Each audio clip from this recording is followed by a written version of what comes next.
Hello, I'm Matt Weaver from IntelliGrow. In this chapter, we'll be focusing on Microdochium nivale related to coastal Pacific winters. Many people in the coastal climates around the world are looking for low-impact environmental programs. This is due to mostly political and societal pressures from the public. Along with that, turf managers need to provide outstanding turf conditions and have a solution that will continue to work into the future.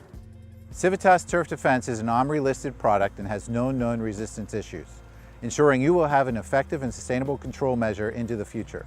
Oregon State University has been at the forefront of developing a solution to Microdochium. Fortunately, CIVITAS Turf Defense has been found to be an answer to this problem.